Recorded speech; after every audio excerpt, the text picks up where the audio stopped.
Hello everyone! Today we will be joined by Philippine Olympic Committee President and Tagaytay City Mayor Mr. Abraham Bambol Tolentino.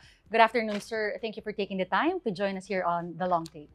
Good afternoon, Denise. Okay, sir, alam natin we are less than 2 months away from Paris 2024. Pero bago natin puntahan yon, balikan muna natin yung nangyari sa Tokyo. And back in 2020, alam naman po natin that one of the biggest challenge, or maybe actually the biggest challenge that we had was the pandemic.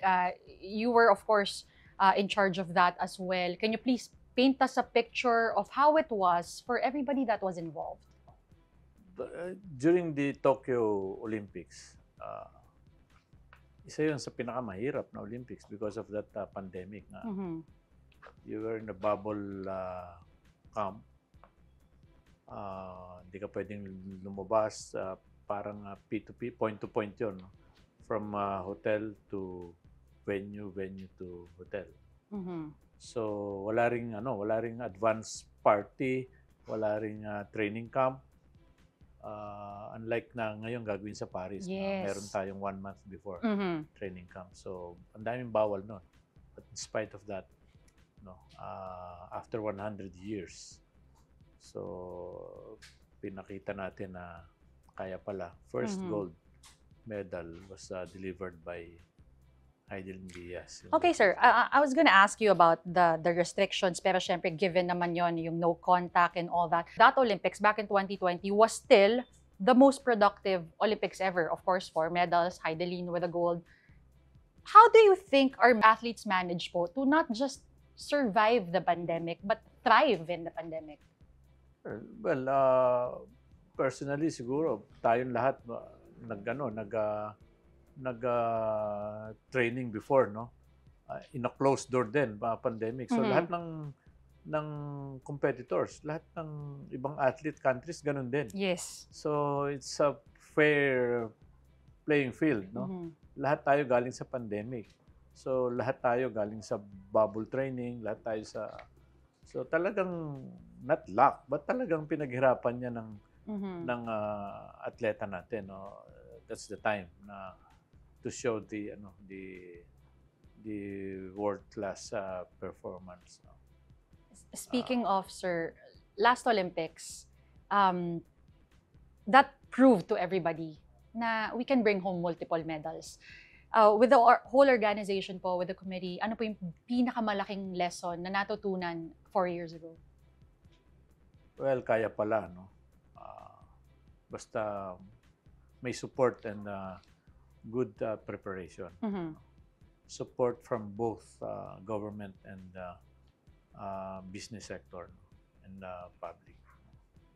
Not only that, our seriousness, the goal, the inspiration, the motivation, etc., the templates, pwede palang magdala ng buong team, Mhm. hindi yung 1:1 lang na one coach, one athlete, no? Pag elite, pwede palang may nutritionist, may personal coach, Correct. may masseur, may physiologist. Mhm. Dalhin nyo na kung sinong gusto nyo dalhin. Mhm. And we will allow, and we allowed Mhm. today, this Olympic. Sir, speaking of, balikan ko yung sinabi nyo, that template.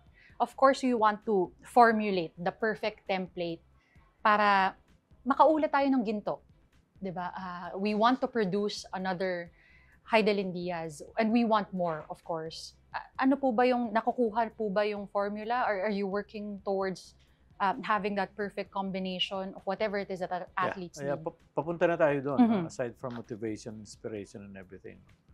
Of course, nandun na rin yung incentives, no? Yes. So, after Olympics pala, after post-Olympics, naka-medal ako, wow. Ito pala ang makukuha ko. Mhm. Okay? Ito pala yung matatanggap ko, no? Enough for not retirement, but Yes. to sustain, no? Mhm. Everything, no? Para makatulong sa pamilya, sa magulang, or sa sarili mong family na bubuuin mo. Mhm. Meron palang after the success story, meron palang kinabukasan din. Mhm. So with that, aside from the formula nga na preparation, no, ito yung first na ano na ganito yung setup na ginagawa ng ibang bansa. Not paramihan ng team, but it's really needed. Mhm. Ito nga sa Paris sabi ko nga may nagre-request pwede bang isama yung magulang? It's you to decide. Sports, it's you to decide. Kung makakatulong, why not? Pwede bang isama yung girlfriend o asawa? It's you to decide. Kung makakatulong or what, di ba? How about our personal PT, masseurs? It's you to decide. Meaning, we're open. We're lenient enough, no? Kung makakatulong. So, kung nag-decide kayo ng ganun, well and good.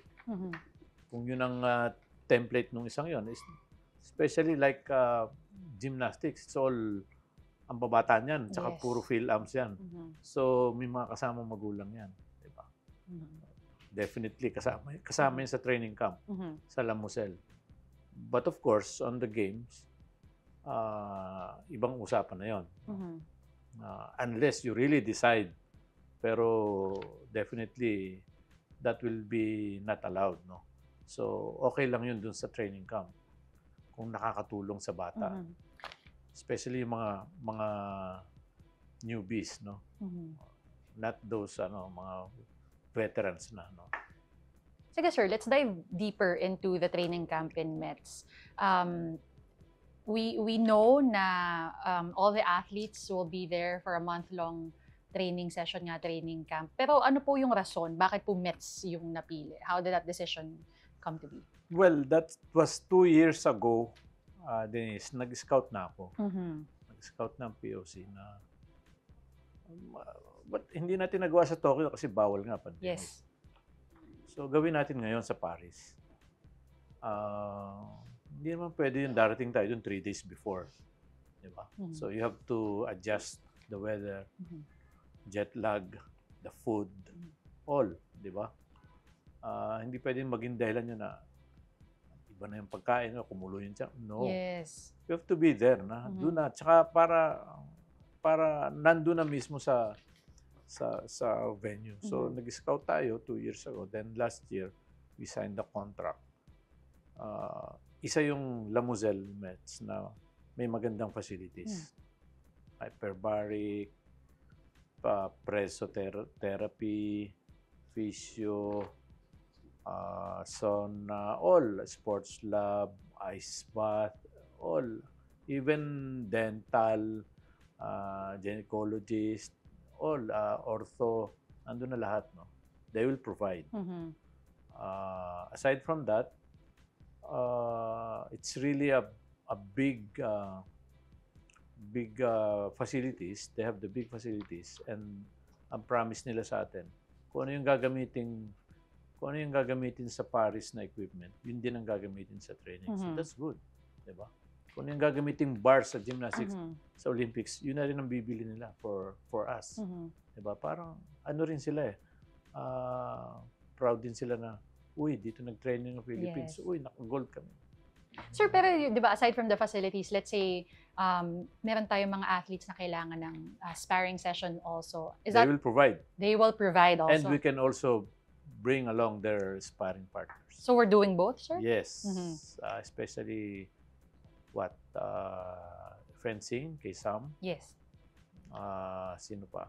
Boxers, I think they will provide, and we will in METS in La Moselle, there will be time na they will have a sparring with Germans or something like that. Sir, nabanggit mo kanina yung food, no? I know back then, sabi mo, ang kulang na lang, although the kitchen will be provided for us as well, you open nila yung kitchen for the Filipino athletes. Ang kulang, chef. Meron na ba? We decided that was our first plan. Chef, but after analyzing the cost and everything, the chef would be needing marketers, taga-pamalengke, every day. So, it will be a headache. Diba? Kailangan fluent ka mag-French. Ano yung menu for the day? Diba? Ano yung kakainin mo for this week? Diba? I-stock mo na yon. So, lahat naisip namin. So, ilan yung client, ilan yung papakainin natin, artists and officials. So, sino maghuhugas ng plato niyan? After, Pinakaayaw diba? ng lahat, sir. Di ba? Oo. So, ang dami mong kailangan. Yes. So, teka, baka pwedeng lahat i-provide na nila, breakfast, lunch, dinner. So, doon kami nagkasundo na they will provide everything. Breakfast, lunch, dinner. Sir, So, can that's you it. maybe run us through lang yung mga plan, yung menu for the Hindi ko athletes? pa, Hindi pa pwede? Hindi ko pa rin nakikita depende sa nutritionist natin kung it's per calorie naman eh. Not exactly, not necessarily adobo or what, di ba? Maybe on one Sunday, on one weekend, para lang hindi ma-miss Yes. adobo and rice or what, or pinakbet or sinigang or what. No? Sarap. But definitely, all French food or what depends on the number of calories allowed by the nutritionist. Sir, we've got the facilities covered. Nandyan yung pagkain, nandyan yung sama-sama sila. Seeing how it was during 2020, yung lahat magkakahiwalay, ngayon a chance to be together, the support system is there. How do you think that factors in the overall, physical, mental, and emotional preparation? Yan ang may malaking factor sa Team Philippines, no. So may bonding, di ba? Sama-sama, magkakasama sa training, nakikita sa then may schedule pa ako ng June 30 na Sunday Mass with all. No? So, iba yung feeling. So, talagang sama-sama. Even pagbalik, halos sama-sama sa, whether may laro ka pa o antayin mo kami, sama-sama tayo pabalik. Diyan muna kayo sa Lamusel kung wala ng hotel, kung out na kayo sa Athletes Village. No? So, malaking factor yon. Ginagawa yun ginagawa ng ibang teams, ng ibang bansa. Kaya nga ang tanong, bakit di natin magawa? Kaya naman natin with the help of, with the support of business sectors and other. Ba't di natin magawa? So ito nagawa na. What is the hope of the POC po after the training in METS and before we go to the actual Olympic Games? Well, ako ang wish ko safety, no? Avoid kasi training yun eh. Yes. Wala pa tayo sa game, nasa training camp pa lang tayo, no? Very important. No injuries. Safety, di ba? Or else, di ba? Maapektuhan. Yes. Alam nga namang matulog ka na lang ng 1 month or what, hindi ka mag-train. So, training ka pa rin. Sir, I want to bring that point up kasi as athletes, ang hirap balansehin nung you want to push further, you want to train harder. Diba? Gusto mo maging magaling, you want to be the best of the best, you want to be a gold medalist in the Olympics. But how do you balance that out to knowing the risks as well? Meron po ba tayong team behind that, reminding them?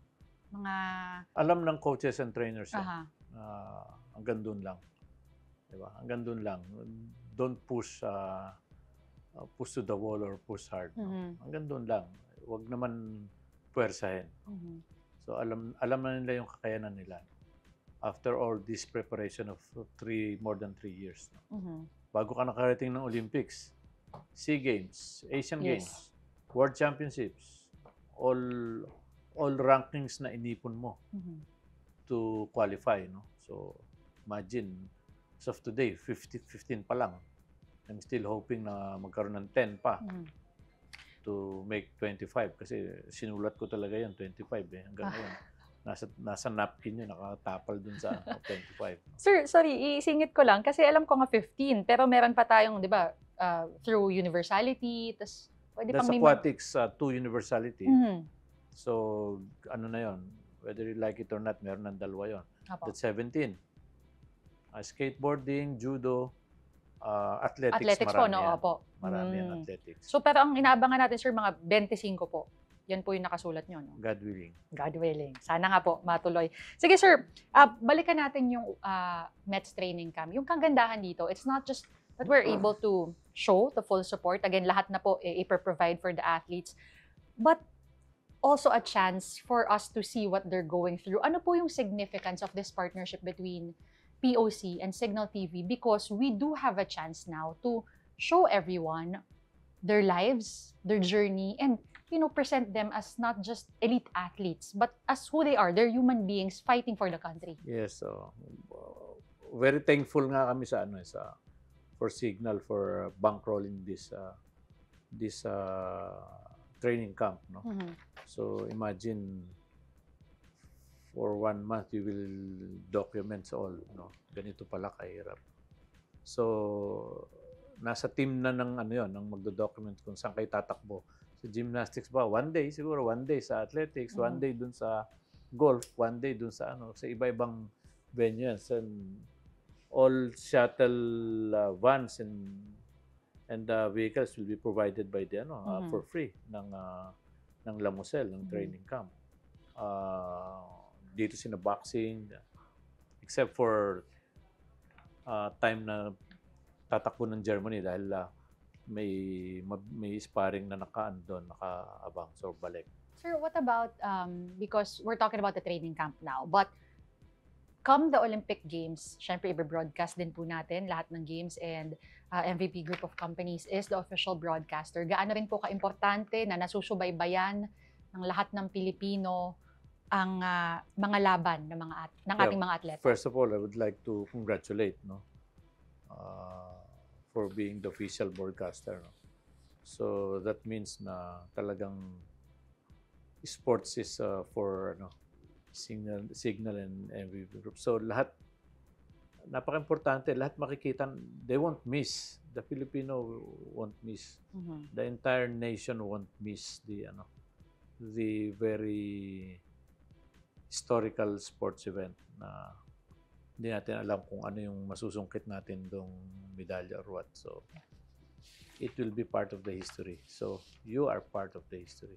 Kung wala kayo, so sino yun? Mag-aantay na lang tayo sa platform ng iba na YouTube or what, live feed or what. So, malaking malaking boost, malaking karangalan niya na i-deliver ng Signal sa sambayanan yung coverage, whether it's a different time zone. Siyempre pag gabi doon, hapon sa atin or hapon sa kanila, umaga sa atin, at least all the events kung saan sasabak ang Pilipino, nandyan ang Signal. So speaking of events, we have 7 including the universality, tapos baka humabol pa yung mga athletics natin, no? So madaming events, that's what I'm trying to say. Kamusta po yung preparation naman ng their respective NSAs? Well, sanay na sila, di ba? That's their forte, no? On how to prepare their own athletes, no? So, like weightlifting, alam ko lumipad yun pa kung natuloy, no, sa Taiwan to train also. So balik na lang dito sa send-off namin sa June 21. Then after that, Mets na. So, hindi naman pabaya ang mga NSA. Definitely, nakatutok yan sa trainings nila. Ito nga sa atin, na to kumbaga, break time na lang yung send-off, alis. Sir, I want to ask about particular athletes, si Kaloy Yulo, and his preparation. Kasi alam natin na last year, he recently, nagbago po siya, parted ways with longtime coach, si Coach Monehiro Kugiyama. Kugimiya, rather. Nagkaroon po ng bagong coach noong October, pero parang nagkaroon ulit nung February. Tama po ba? Yeah, but he's adapted na sa new coach. We gave them, the NSA gave him two coaches para sure. So ilan lang silang merong 2 coaches, yung mga elite athletes. No? So I think naka-adapt na si Kaloy. Kaya nga nag-4 gold siya last Asian Championship. That's right. So excited. Not worried at all.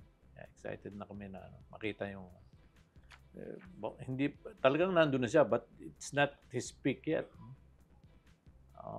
Marami pa siyang ilalabas na.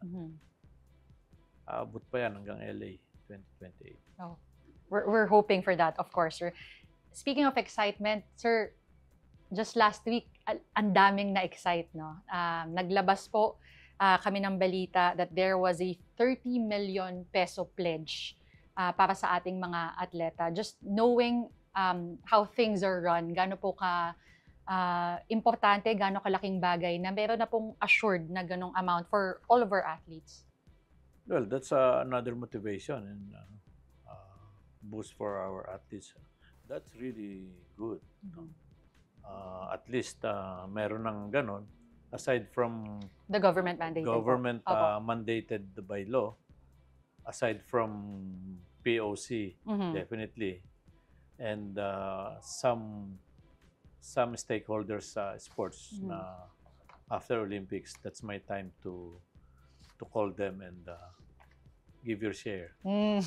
Sir, last Olympics, alam natin na may mga tinawagan din kayo, may mga atleta tayo nakakuha ng kanilang sariling bahay.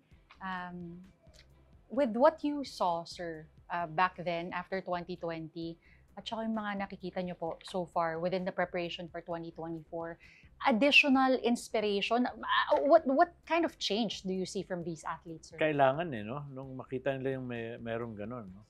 So, mas lalo silang nakaka-focus, especially na, after Olympics, meron pala tayong pupuntahan, matatanggap. So, yun yung post-Olympic feeling na after that, ganun na lang, tapos na, or what, di ba? So, hindi.